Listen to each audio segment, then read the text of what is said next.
All right, hey everyone, happy 8 p.m. and uh, we are live, daily live. Today's conversation, I just had like a really random thought in my mind today, which is what is your favorite childhood memory? And there's a few thoughts that come to my mind when I think about this question.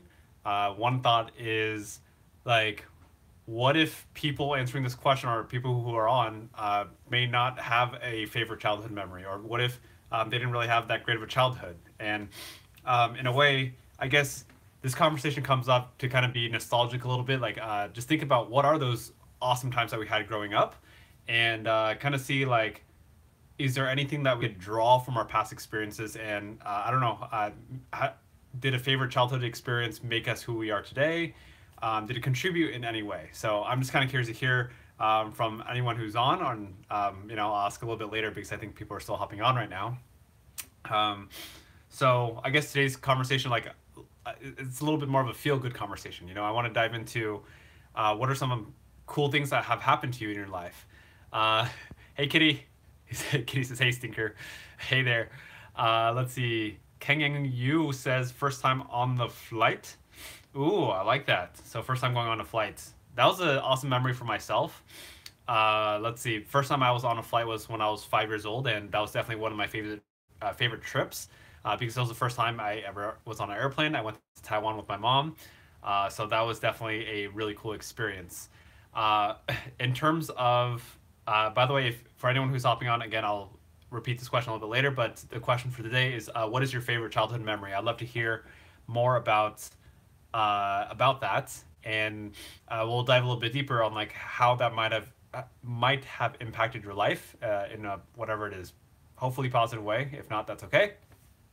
Um, the first thing that jumps out for me, I'll just lead in, is my favorite childhood memory. Probably like the one that sticks out to me right away is playing Pokemon with my brother. When I say playing Pokemon, specifically Pokemon cards. So I mentioned this fun little fact about my brother, how he sold $2,000 selling Pokemon cards in the seventh grade, and so Pokemon to me had so much meaning and value for so many different reasons. I mean, it was a way to kind of just like get connected with I don't know, like in a way, like just being a kid. And on top of that, it was just so much fun. Everyone was playing Pokemon back in the day, trading Pokemon cards, playing the games. Like it was just such a cool experience. And I think another thing is, I don't know exactly, but this is going on a little bit of a deeper level. But I felt like Pokemon was a little bit of my escape, and it was like I was constantly dreaming and thinking about Pokemon all the time. Like it was fun. So growing up, my parents never. I lived in a very frugal family household. My mom did not allow us to spend any money on Pokemon cards. Like we'd always like beg her like, please, please, can you get us like some Pokemon cards? And she would always say no, like it's such a waste of money. So how my brother and I started up our collections is it was my brother's idea. My brother's always the crafty one. So my brother was like, hey Richard, okay, what I want you to do is I want you to ask your friends for like really basic cheap cards, like an energy card, a trainer card. Those cards that cost like 1 cent each. And what we did is we collected, I think we collected five of those cheap cards, and we traded five of those for like an uncommon. And uh, anyway, it was like 10 common cards worth of cards, and we traded 10 common cards for a holographic Ninetales. And from there, like I remember my brother sold that one holographic card for like $10, and we bought two booster packs. And from the two booster packs, we sold all the contents from that, and just built up this collection from nothing to a collection with over 3,000 cards and like over 120 to 150 holographic cards. So our collection was probably worth. Uh, Again, we started with zero, and we built up a collection that was probably worth close to $3,000 to $5,000 as these little kids. And I give credit to my brother. He's the mastermind behind it. But like it was fun. In addition to selling Pokemon cards and collecting them, we played in the trading card, like the trading card league, where you could earn gym badges. We got like the Boulder City gym badge and the Cerulean City gym badge, stuff like that. So for anyone who plays Pokemon or remember those, Yeah, that was a really cool thing that we got involved with. So that was my, I would say, my biggest most favorite childhood memory. And again, I'd love to hear from all of you. What are some of your favorite childhood memories? What are some things that are nostalgic to you? What are things that kind of like you're like, oh man, like I missed that time when I did this.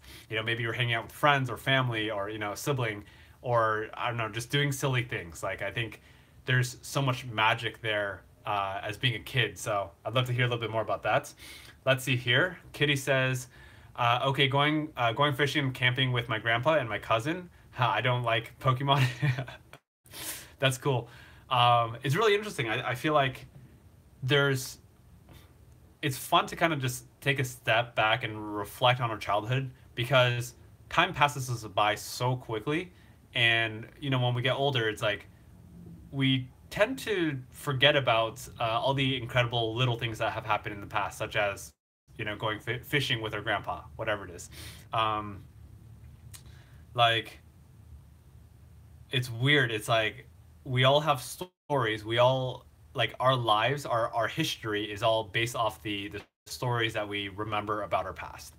And like that's all we have is our memories. Like we're never ever going to know or remember everything about our past life. It's just whatever sticks with us will stick with us. And I don't know. There's so many different tiny little memories. Like I remember playing soccer uh, in front of my in the front yard, and one day I broke the second story window of my house, and like I was so scared that when my mom came home, like she would beat me because like I was always getting in trouble for things like that, and she would always get mad. And I remember uh, that was a funny little moment because I was so scared that my mom would just like hit me when she came back home. And my brother's like, "Oh shoot, like Richard, you're in so much trouble. You broke a window. You shouldn't have. We shouldn't have been playing soccer in the front." And he's like, "Oh, let me just prepare you for the beating." So I remember before my mom came home, I was sitting in my brother's room, and he just started hitting me like on the arm, um, and I'm like, like whatever. It was different because I wasn't like crying or anything, but like when my mom hits me, I usually back then I used to cry because it was emotional. It was like um, it wasn't just the physical pain; it was like the emotional pain of whatever. I don't know how to break it down. Just like my mom's anger, her disappointment in me, and feeling that shame, the guilt. So anyway, long story short is my mom came back home. We told her about the broken window, and she didn't hit us. So it was just hilarious because my brother hit me really hard.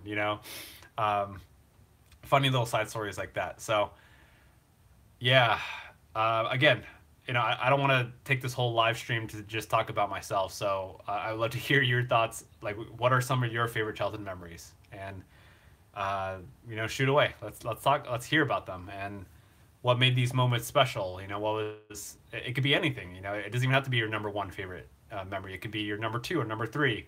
It could be some just random moment. And I think there's little bits and pieces we can learn from each one of these little moments. Maybe we don't realize them right away, but there's something there. Let's see. Kitty says, "You made me smile. I remember cheerleading. You were scared of your mom." Kevin sounds mean. Let's see. That's awesome that you did cheerleading. I was scared of my mom. Oh yeah, of course I was scared of my mom. My mom was she's kind of like the dictator mom. For me it was she had very high expectations of us, and when I grew up, my grades were not to my mom's expectation. So she was constantly scolding me for getting bad grades, and just I always felt like I could never ever meet my mom's expectation, and I was just always disappointed in myself. So yeah, I was scared of my mom. A lot of the times. My mom was kind too. She was very loving. I remember she would help us on homework and just do her best.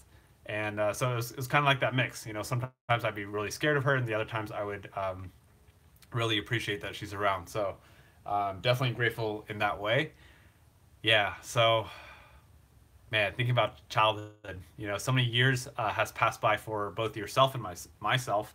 Um, for all of us, and to reflect on like how much has happened is crazy because I'll be honest, I have not taken the time to really just reflect on everything that's happened, and so much has happened in the past uh, 28 years of my life in a way. And same thing goes for you. You know, however long you've been living, it's like a lot has happened in your life too. A lot has happened in all of our lives. Um, so yeah, childhood, goodness, playing lots of sports. You know, swimming, basketball, soccer, baseball. What else? Random thoughts like, you know, being part of the school play. I don't know, playing violin. What else? Getting certain toys. Hearing my parents argue. I mean, not that that's a favorite childhood memory, but like, you know, those are little moments that I remember. My dad taking me to the fair, to Chuck E. Cheese. Uh, yeah. So, okay. I can keep going. Obviously, I could talk about stories forever. I'm not going to keep doing that. But I'll do a question number 2 in just a second. Kitty says, I had a Kitty on YouTube says, I had a pet cat named Poo Poo. Oh, that's cute. She was the kindest cat I have ever had. I started puberty early, so I kind of grew up too fast. I stopped playing with dolls and watched kids shows at age 10. All. I feel like I kept watching kids shows into like even in college. Like I was watching SpongeBob and stuff like that. This is a little bit more on the adult side. Like I've always watched The Simpsons. That's been always been one of my favorite shows, and like you know, college, whatever, Simpsons, Family Guy, stuff like that. Kitty, I'm sure you hate Family Guy. That's just my guess, but yeah, I've always enjoyed watching TV shows. Yeah. Whew. Okay, so I want to kind of dive into a secondary question right now. First question, if you're just hopping on right now, I'd love to hear from anyone. You love Family Guy? What? I'm so confused. You love Family Guy, which I think is crude humor, but you're totally against Rick and Morty. That makes absolutely no sense to me at all. Like I don't understand how you could like Family Guy but not Rick and Morty. That I don't get you. You okay, so um, first the first question again, if I'd love to hear for anyone who's just hopping on right now, what is your favorite childhood memory? And the next part I kind of want to dive into is like I'm kind of improvising this question on the spot. It's like the general idea or the conversation where I want to steer this conversation into is like how does our childhood affect the person that we are today? You know, how has our childhood shaped who we are today? And you know, I want to dive into not just I want to dive into positives and the negatives because I think you know our childhood definitely does create who we are in many different ways. So yes, again, this is an open conversation. Yes, I'm going to share a little bit about myself, but as I'm sharing about myself, I would love to hear kind of yourself. You know, how has your childhood shaped you? And I like to just have conversations and go back and forth around this. So Kitty says, I have bad memories as well as my brother pushed me off my bike and left a scar. Oh, oh goodness, that's so mean. Yeah. So let's see. I want to talk about childhood memories and how they kind of have shaped, you know, open up the conversation with like how childhood memories shape our lives. So I'm going to start with my own story. Feel free to chime in.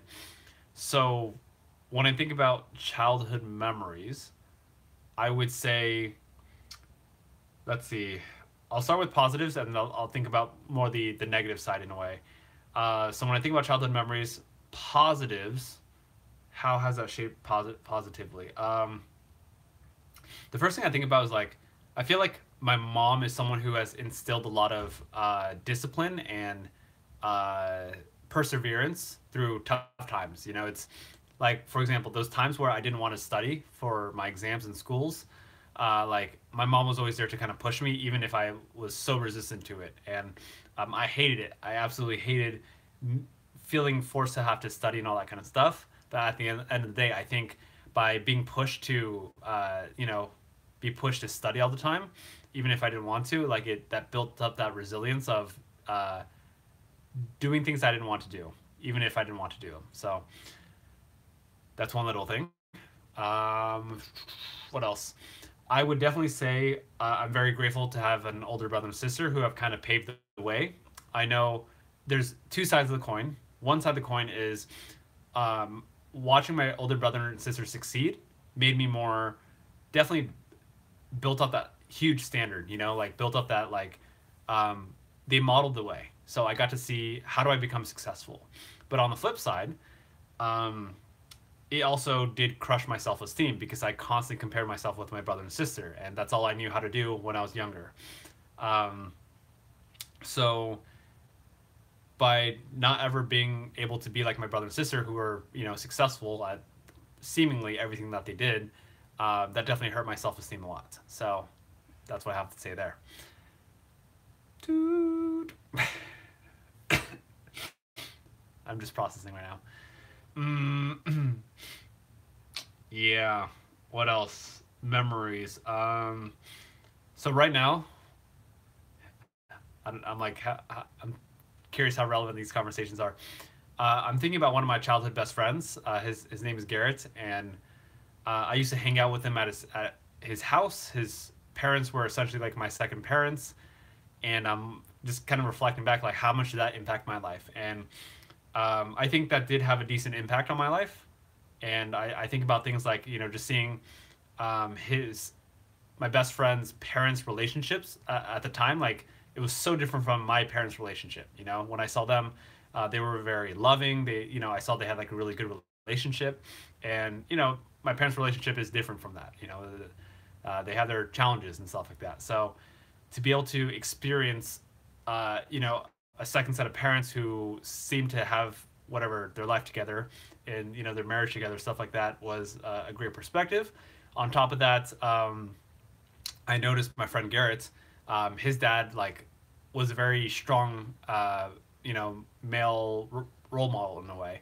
Always teaching Garrett to be independent, to be like self-sufficient, and teaching him like practical skills. I went talking about fishing. I went fishing with Garrett and his dad several times on their boat. Yeah, I was very very lucky to have a friend who has a boat, and yeah, I think it was weird because whenever I went to their house, I felt invited. They really did care about me and love me as a pseudo family member, as their quote unquote son. But I also kind of felt I still had a little bit of that feeling of like whatever it is, like that I don't deserve this all. I'm grateful, but I'm like too lucky to have a friend who is whatever well off, and they had a good comfortable lifestyle. So yeah, that's what I have there. Mm, oh, I'm thinking like what else? What other childhood conversations do we have here? So let's see. Looking at the numbers right now. Okay. Mm, so question for tonight: favorite childhood memory. What is it? Question number 2 is how has your childhood shaped the person that you are today? And question number 3 that I want to kind of dive into is, in a way, how much control do you think you have over your life, especially as a kid? So, how much control do you think you had over your life as a kid? And how much control do you feel like you have of your life maybe now? And then how much control do you have over your life, I don't know, sometime in the future?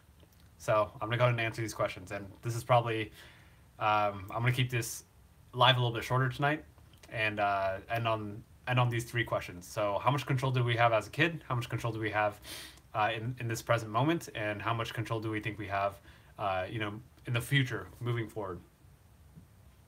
So,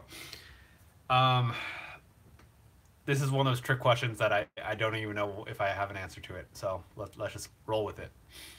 How much control do I have as a kid. So if I were to go back in time and think about, being my younger self, how much control do I have? I would say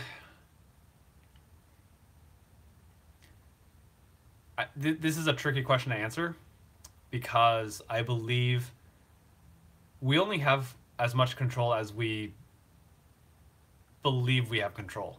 So I think as a kid, because I didn't take a lot of responsibility for my life, I kind of, life to me, everything was just happening to me. Because I thought that way, I felt like I barely had any control in my life. So as a kid, you know, if I were in that same state of mind, I don't think I'd have a lot of control. However, if I were to go back in time as who I am today into my kid body, I would realize how much more control I have of my life. I would realize that the decisions that I make as a 5-year-old can drastically change my life. I understand that if I if I didn't like something about, however my life was going, let's say I didn't like my bad grades, I didn't like the way, I don't know, my mom was hitting me all the time, whatever it is, yelling at me, being disappointed at me, like I have control over those kind of things. And yes, part of it is whatever, getting better grades so she's more happy, but there's another part of it that's like, I don't know how to say it. It's like, this is a little bit too mature, but it's like the building up, like knowing that I can create how do I say this? If I learn to take responsibility for my life at a young age, whatever, like if I'm 10 years old or something like that, and let's say my grades aren't doing very well and my mom's really upset at me, whatever, she's hitting me and stuff like that because that's what she used to do. um, I would say it's one of those, like, I can make a conscious decision in that moment and be like, hey, look, ma, like I know my grades weren't very good. I know that, whatever, you might be disappointed in me, but um, like I know that I've done really bad, poorly in my grades, but I'm making a decision right now to improve my grades. And I know it's not going to be perfect, but I'm making a conscious decision to put more effort into my school and whatever it is, study more, study harder, even if it's harder. Whatever, I might need your support, because I don't know how to study all the time, and I'm struggling. So, but I'm gonna work harder. So, just making those tiny little conscious decisions, I think, in the past would change my life. Just moving forward. So I'm gonna dive into the present moment, but before I do, Kitty, I'm gonna read your comment, which is, I've always felt like I have no power over my life. I still feel like that. When I was little, I was shy introvert, but now I have become an ambivert. Ambivert, is that like both introvert and extrovert at the same time or something? I'm just gonna search what that means. Ambivert is a person whose personality has a balance of extrovert and introvert features. Got it. So, one thing is, I believe so. That makes sense. I'm a little bit of an ambivert too. I'm introverted and I'm extroverted. I lean a little bit more towards introversion, so introvert. Um, I do believe as human beings we all have a spectrum. Even extroverts have an introverted part to them, but it's a spectrum. How much introvertedness do they have? Some may not have very much, and some might have a lot. So anyway, let's talk about this is a good little segue, Kitty. So you're talking about how you've always felt like you don't have power over your life, and from my own perspective, I think that's because we kind of submit, or like we're submissive to life. Like we just let life happen to us. We give our power away. That's why we don't feel like we have control over our life, because we're constantly giving our power away. We're giving our power away when someone does something that we don't like, but we let them do it because whatever it is, we don't want to argue with them, or we don't want to cause quote unquote problems, whatever it is. That's giving our power away. So if you don't feel like you have power in your life, it's because you're giving your power away. I believe as human beings, we all have our own power, and the only way that we don't have power is because we've learned, all we've known in our life is how to give our power away and not keep it for ourselves. And when I say power, I don't mean like, being power hungry and stuff like that. I think power to me is it's like it's a little bit of, it's like a responsibility of our life. It's our happiness. It's like when we give our power away, part of it is like giving away our happiness. It's giving away our choices. So this is why, a lot of people talk about in personal development. A lot of people talk about taking responsibility, because when we take responsibility, we are in control. We are the ones taking the power, or holding the power, versus letting other people just take it away from us. So with that being said, I'll tie in what we're talking about here and into the question, which is like, in this present moment, how much control do we have over, I guess, the outcome of our life? And today, I think we have all the control in a way. Kitty says, I give it away because I have a belief or philosophy that I should serve others first. Okay. I mean, that is your belief, and, I'm going to do my best to respect that. Yeah, sorry if there's any kind of tone of like, whatever. Yeah, I don't mean to be, what's that word? We'll say insensitive or put it down or whatever. Because at the end of the day, your opinion is your opinion, and your belief is your belief. For me, it's like, hold on, I'm gonna read that again. Let's see. I give it away because I have a belief or philosophy that I should serve others first. So you give your power away because you have a belief that you should serve others first. Serve others first. I feel like I used to be like that too. Where it was all about serving other people, stuff like that. And what I've learned on my own journey is when I serve other people, it's not out of a space of like sacrifice. I don't think we should be serving people out of sacrifice. I think we should be serving people out of more like abundance and the desire to do it, like, because it's our choice. Back then, I used to be a huge people pleaser. I used to do things to get people's approval. I used to do things to make people feel happy at the expense of my own happiness, at the expense of, whatever, something that I wanted. And today, it's like, if I do something, my intention or my goal is, if I do something, it's because I just choose to do it. That's it. I don't, I try to stray away from doing something just to please someone. Like, that's, if it's doing something just to please someone, but it drains me, like, I don't think we should be doing any of that. That's giving our power away, is when we're doing it for another person instead of ourselves. So, yeah.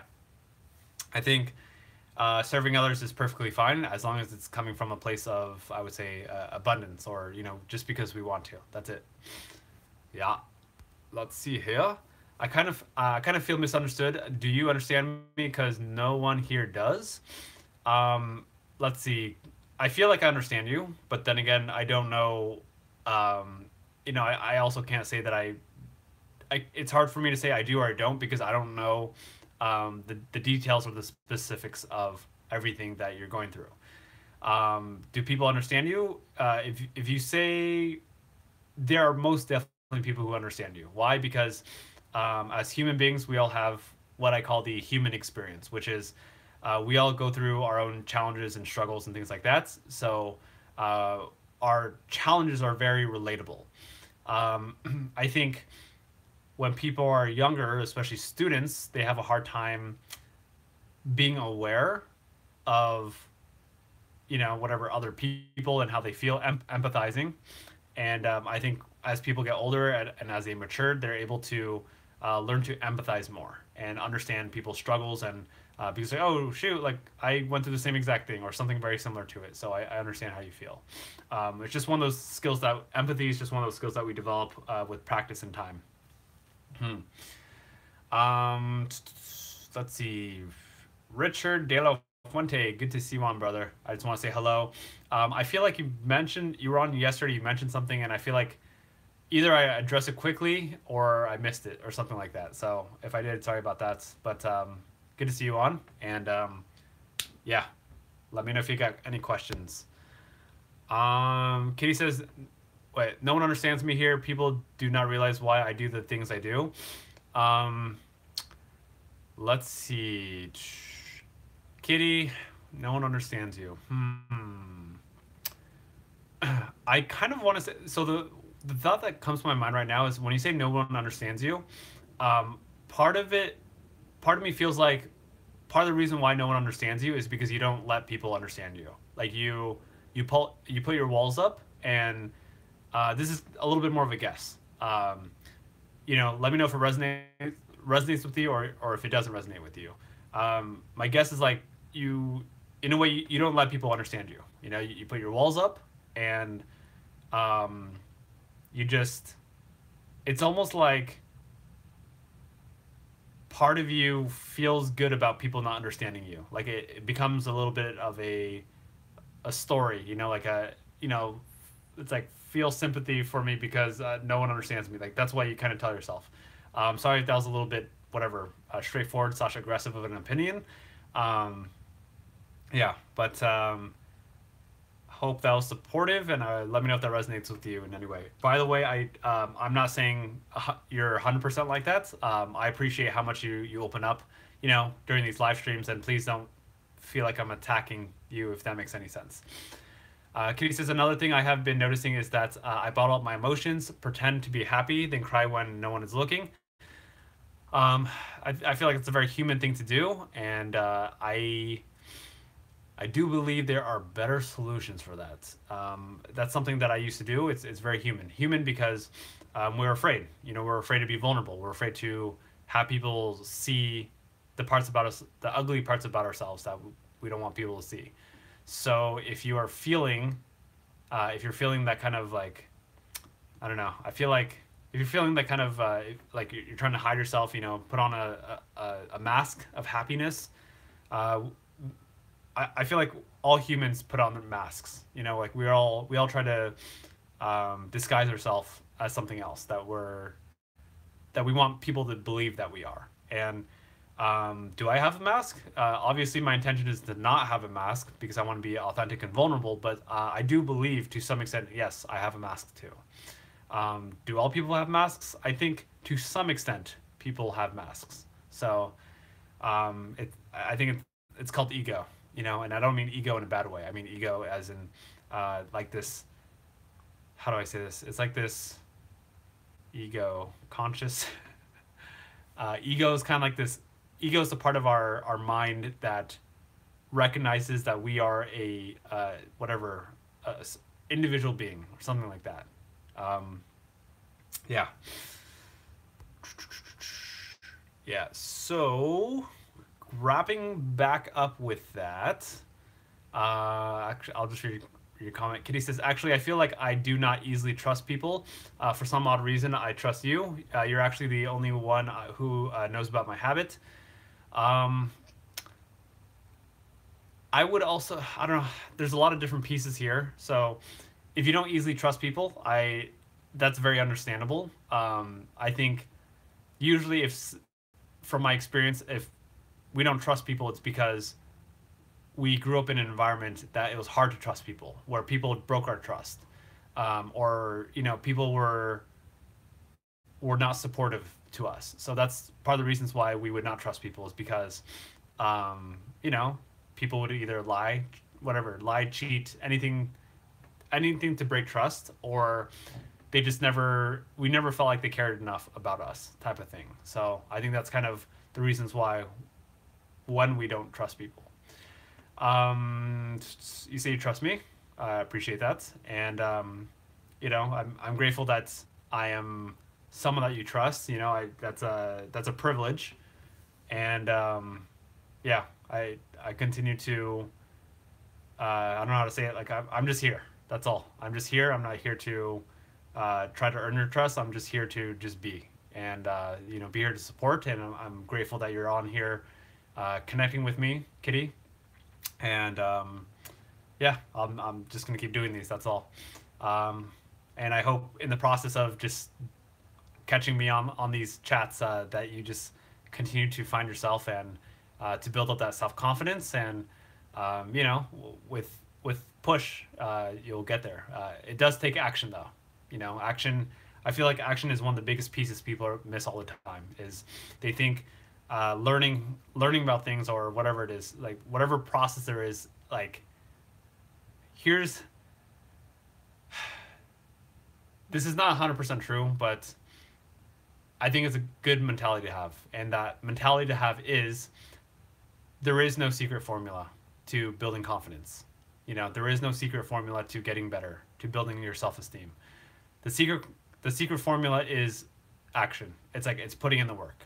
And when you have that mentality where, you know, things won't just solve itself, or you know, having the fixed mindset, which is like I am just the way I am, like that's I don't believe in that mindset. You know, I don't believe in a fixed mindset. I don't believe that we are the way we are. I think that's BS. If you're feeling kind of stuck in whatever it is, I think action is the solution. You know, this goes back to that a few days ago I mentioned the whole amount of whatever millionaires or successful people, the amount of millionaires with 180 IQ versus the number of millionaires with like 120 IQ are essentially the same. And pretty much the main purpose of this little statistic or fact is that, you know, it doesn't matter how intelligent you are. You know, as long as you have basic intelligence, it's not about your intelligence. It's about how much work you're willing to put into being successful. And I think the same thing applies to building up that confidence and whatever it is, getting out of depression and all that stuff. Like, it's not, you know, how bad is your mental illness. It's not how unfortunate you are, you know, how much you're struggling. It's how much work are you willing to put into it. And that's just my little side thought. So yeah, it's the journey of life is fascinating. Let's see here. Richard de la Fuente, I'm gonna go back to you. Let's see. Richard says, I have no memories of my childhood. I was at my psychotherapist today, and it's going to get intense. I walked out of the session today. He's digging deep, and I said enough. Let's see. Richard, thank you for sharing that. I honor that. I honor you, and I respect what you're telling me. And seriously, thank you, because I'll be honest, like I don't. To me, it's eye opening for me, because it's like I don't know how everyone thinks, and you know, whatever it is, whatever you can say. I'm grateful that I have memory of my childhood, but to know that there are people out there, such as yourself, who may not have memories of their childhood. It's eye opening, and you know, I hope that you don't look at that and feel bad that you don't have memory of your childhood, and it's okay. You know, it really is okay to be where you're at. It's okay to experience what you're experiencing. It's okay to experience not having memories of your childhood. You know, don't feel FOMO, the, you know, fear of missing out. Don't feel like, oh, everyone has memories of their childhood. I don't know how you feel about it, but like I think we get to just honor where we are at in our lives right now. You know, for whatever, for better or worse, just honor it and be okay with where we're at, and don't feel inadequate. Don't feel like, you know, oh man, this sucks. Just let it be, because as human beings, we all have our pros and cons. We all have our ups and downs. Some people have it, sure. Some people might have it harder than others, but at the end of the day, it's like we all have unique challenges, and you know, like it's okay. It makes for an interesting life, is what I'll have to say. You know, like it's I have my own unique challenges. I had, like, you know, I don't know how many people. I mean, I'm not bragging for sure, but I have these tiny little challenges, like, you know, taking care of my dad who had dementia for 2 years. I don't know how many people at my age has had to do that. Not very many, from what I hear, you know. So like, to me, that's a completely like unique experience, you know. But was it tough? Yes. Was it depressing? Yes. Am I sad about it now? No, I'm not. Why? Because it was an interesting experience, and I learned so much in the process. So it is what it is. And even when I was struggling, even when I felt depressed and, hopeless for my life in the past 2 years, it's like I still honestly still appreciate I still appreciate the experience because I knew that eventually, that negativity would be over, and like it's just another opportunity to grow and learn. So that's what I have. Whew, already. Let's see. Kitty says, anyway, the truth is, I just want to find a person who can raise me up when I come undone. I really just want someone to hold me. I feel vulnerable and unlovable. So, whoa, that is the truth. Okay, so Kitty, I want to be really clear here. When you say that is the truth, I want some clarification on what you mean that is the truth. I hope you don't mean. I kind of get it. I just hope you don't mean that you feeling unlovable is the truth, because that is completely untrue. You are far beyond lovable. The story you have is that you are unlovable. The thing is, and I don't mean this in a cheesy way, but I love you to some extent, as in, like, whatever it is, human to human, like that's just what it is. Like, I have that love for people, so you are loved, and just know that you're loved. So, anyway, I don't want to get, I'm not trying to make it cheesy. It's just like, know that people care about you, and not just me. Whatever. I'm sure you have teachers that care about you too. I'm sure there are people in your life that care about you, and they express in different ways. And sometimes we have, in a way, not so great parents that seem like they're not there for us, and they just, the two biggest struggles. If we have parents that are, don't show love to us, it's number one is because they don't know how to love themselves, and number two is they don't know how to express love to other people. So please forgive, whatever your parents or anyone else who has put you down or made you feel unloved and made you feel neglected and unwanted, is because they don't know how to love themselves, and or they don't know how to express their love. So again, please forgive anyone. I'm speaking on behalf of anyone who has made you feel like you're unworthy. Just know that all that is really, it's nothing personal. It's people not knowing how to love themselves, and people not knowing how to communicate love to other people. So such a common problem. You're not the only one. Okay. So, yeah.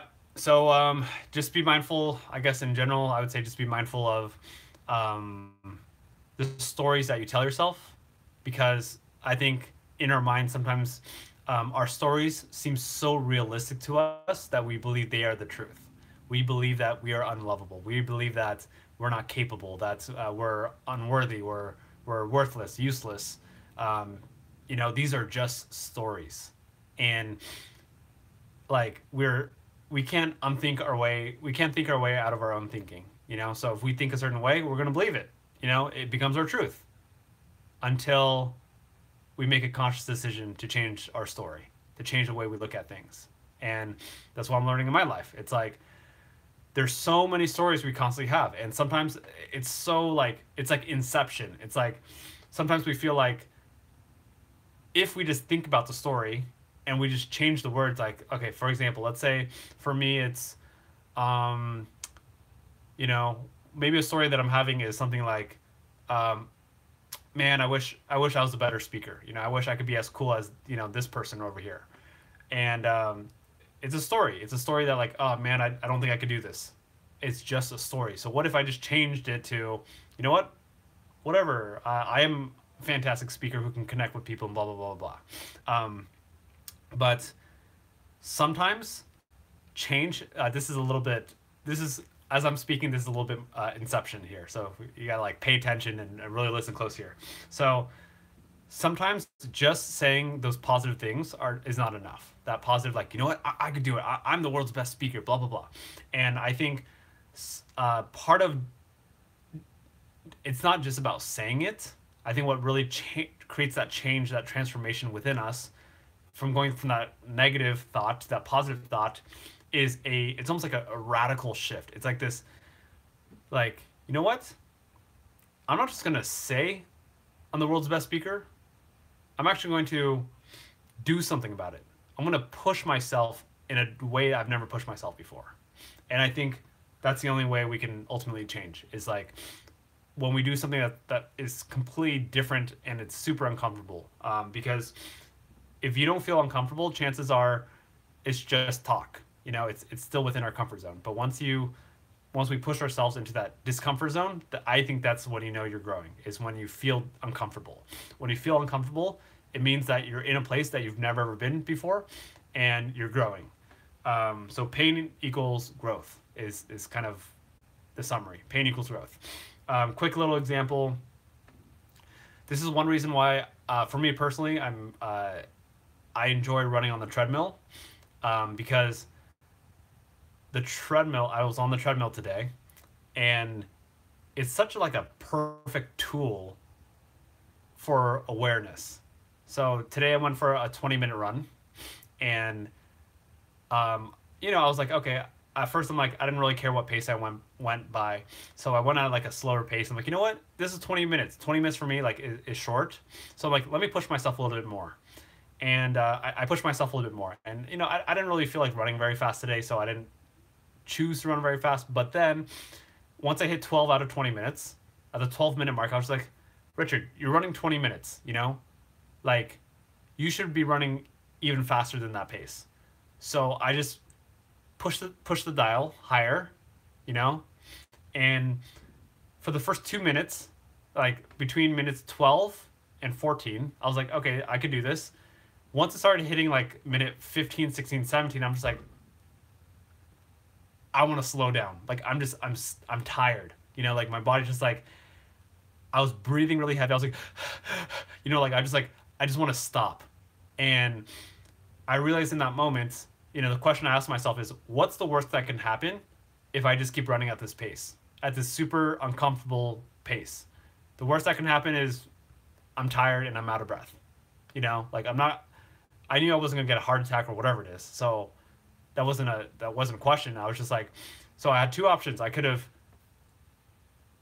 consciously slow down, or I could be like, Richard, just push through. And I did. And this is not an opportunity for me to brag. You know, it's not. Why? Because more times in my life, I have not done the right thing. I took the easy path. So I just want to be very clear on that. You know, it's like the treadmill is my accountability partner. It's the thing that pushes me to be a better person and to stretch myself out of my comfort zone. I'll be honest, I have a fear. I have a fear of going outside to run on concrete. Why? Because my fear is when I'm running on concrete, when I'm tired, I'll slow down. You know, I have no accountability. I have no one else, no one, no machine to keep me going at that super uncomfortable pace that I don't want to run at. So that's why I've been using the treadmill. So anyway, pain equals growth. And I think the only way we're going to get better is by pushing ourselves past that point. Okay, cool. I want to leave that conversation at that too. Angel, good to see you. Angel said, hey guys, sorry Richard, I won't be able to watch streams now that school resumed. It's 11 p.m. where I am. Thanks. That is perfectly okay. Thanks for hopping on in and letting us know that. I don't know if you're still on, Angel, but it's been so great to see you on here, and I hope your school work does fantastic, and it goes well. Anyway, it is it's 8:50 now. We're 50 minutes into the stream, or 49 actually. We went a little bit off topic on the whole what is your favorite childhood memory, but I think really the point of it, like I want to dive deeper into a real conversation. So that's kind of why we went to the way that we went to. And Kitty, thank you for your participation and just helping shape this conversation where it's at right now. So I'm gonna quickly summarize this conversation and then move forward. Tomorrow is Thursday. I will not be on tomorrow, and I have a feeling I won't be on Friday for some reason. I think I have something going on. Yes, I do not believe I'll be on. I don't believe there will be live streams for the next 2 days. Just FYI.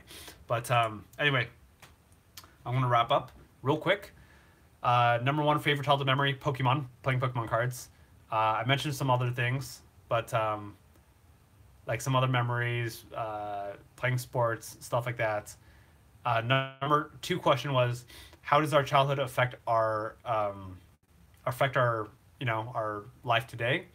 I think our childhood affects our lives both positively and negatively in ways. For me, it was comparing myself with my brother and sister. That's more negative.